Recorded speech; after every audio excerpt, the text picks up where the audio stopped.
يا شام منا قبلة وسلام وتحية تسري بها الأنسام.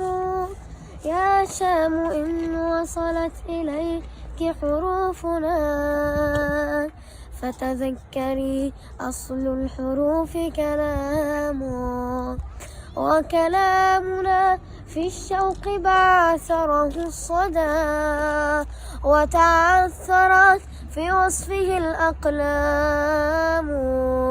ولا يشق لو يغفو على أوتارنا من قاسيون تردد الأنغام.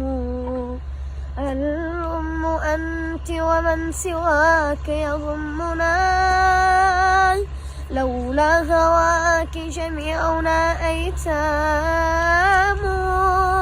أنت الأمان أنت الأمان أنت الأمان أنت الأمان أنت الأمان إذا تمادى الخوفنا وملاذنا إن جارت الأيام.